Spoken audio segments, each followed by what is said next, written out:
Jeanne Shaheen is the senior senator from New Hampshire and the top Democrat on the Senate Foreign Relations Committee, and she joins me now. Senator, welcome to the show. It's good to speak with you. Nice to be with you. Up here in Canada and around the world, we're all trying to understand why Donald Trump keeps imposing tariffs, then pausing tariffs, saying they're permanent, but he's open to negotiating. How do you make sense of all of this? Well, it's hard to make sense of the off again, on again tariffs, and the fact that they are aimed at our closest allies and neighbors. As we know, in New Hampshire, Canada has been a true friend and ally of the United States. And we have a lot of people in New Hampshire who have families in Canada. We have businesses that go back and forth over the border. And it's very upsetting to see the impact of these tariffs on the businesses in my state and across this country. Canada was sort of spared from the chaos of these reciprocal tariffs, as the president calls them, this week, but there's still 25% tariffs on auto, on steel, on aluminum, on trade they consider non-compliant with the Continental Trade Agreement. Canada's put in retaliatory tariffs on that. Howard Lutnick suggested yesterday Canada might want to drop those, or it could get worse. I mean, what do you make of that? What do you think Canada's response should be here? Well, I think it's not just the tariffs, it's the uncertainty that's created. I hear from businesses across New Hampshire that they're not sure how to plan for the future. They're not sure if they can go ahead and expand and invest because they're not sure what the tariffs are going to be tomorrow, because we don't know what the president's going to do. But the other issue is there are a lot of companies that have been affected by the tariffs, not because of the tariffs themselves, but because of the impact that that's had on the relationship with Canada and with their business partners in Canada. So I was at a bakery last week in New Hampshire. It makes sugar-free baked goods and candies. 85% of their business has been with Canada, and those orders were all canceled after the president came out with his tariffs. We have another company that was buying buses in Canada because Canada makes the buses that so many places in the United States use. He canceled half of his order because the increased costs made it unaffordable. And we get a lot of tourists in New Hampshire. We're a big tourism state, as is Maine and our neighbors in New England. And what we've seen is that the Canadian tourists who normally come down to Hampton Beach to enjoy the ocean have canceled a lot of those reservations because of the impact on the relationship. And long term, that's a very bad thing, both for the United States and I think for Canada as well. Yeah, it'll be interesting to see if that changes, like if this survives Trump, like does Trumpism persist after Trump? But we're in the middle of the federal election here, and you know, there is sort of the through line in the competition is that Canada doesn't feel like it can rely on the United States anymore, or at least not for now, and looking abroad to reestablish relationships with other trading partners and allies they consider reliable. And I just wonder what you think all of this is doing to your country's standing in the world. How do you view it? I think it's very troubling. I serve as the top Democrat on the Senate Foreign Relations Committee, and we're seeing the impacts around the world from the tariffs, from the rollback in foreign assistance programs, from failure to recognize the importance of responding to the disinformation campaigns that are coming from our adversaries, from China, from Iran, from North Korea, and from Russia. So I think it has significant impact, and I'm hopeful that our allies are going to understand that all Americans don't have that approach. We appreciate the allies and partners that have fought together, that have worked together since World War II, and that we can continue those relationships. The president is being toughest on China. I think it's up to 145% tariffs now. And I understand the desire to contain China as an economic threat, as a non-market economy, as an autocracy, and as a military threat. But as it gets harder and harder to do business with the United States, and China could make it easier to do business with China, there is a potential for backfire here, potentially. Do you think this could end up making China stronger? Well, it certainly is driving some of our longtime allies into China's arms in terms of trading.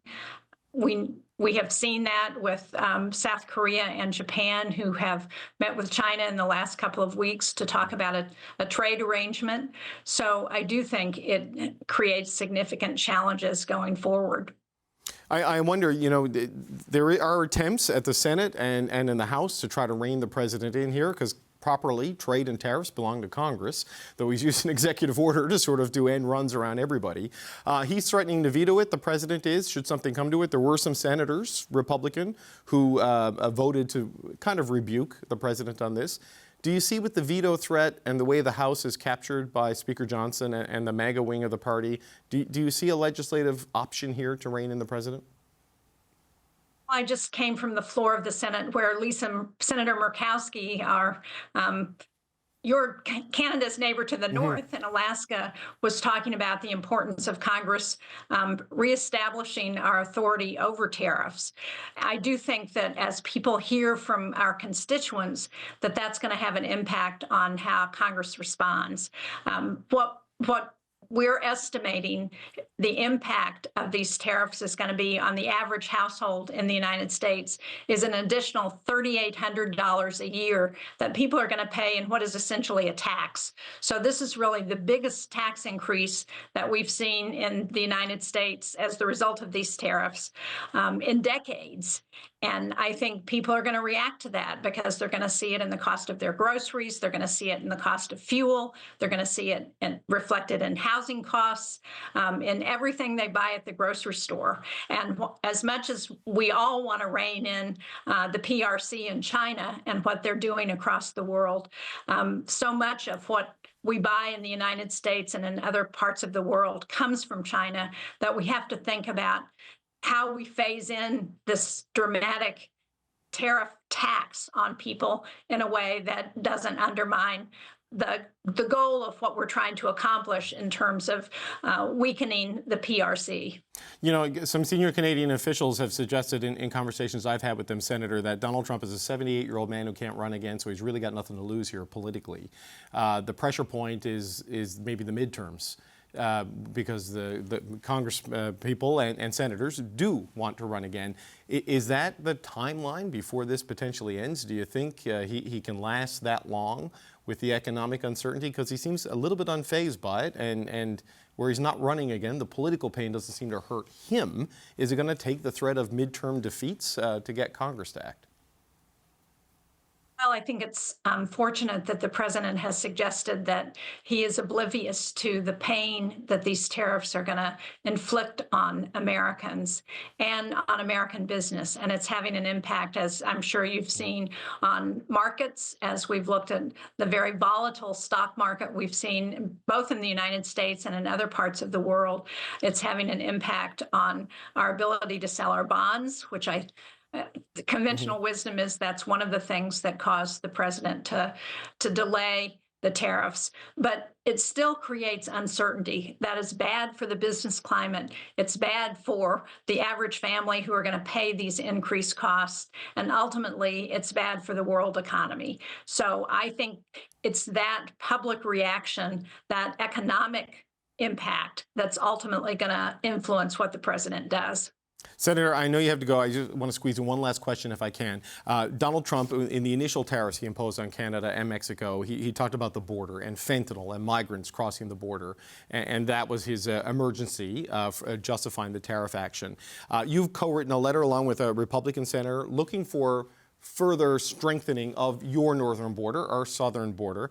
I don't believe it's for the same reasons as the president. I just wonder, why are you calling for that? What are the issues you see on the Canada-U.S. border that you want to see addressed with this?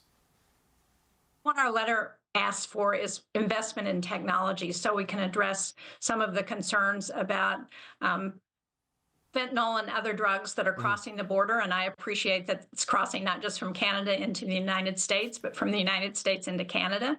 I've had a chance to meet with your foreign minister, Mademoiselle Jolie, and we have talked about how we can better partner to address some of those concerns.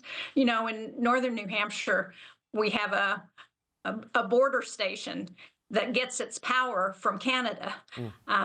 And I know that along the southern border of Canada, you have a lot of those cooperative arrangements with the United States. So it's in our interest, both Canada and the United States, to work together to address these problems, as opposed to setting up oppositional relationships that don't accomplish what we all want to accomplish. Yeah, and I certainly think that's the view of the Canadian government as well. Senator Jeanne Shaheen, we do appreciate your time. Thanks for joining us on the show today. Thank you very much.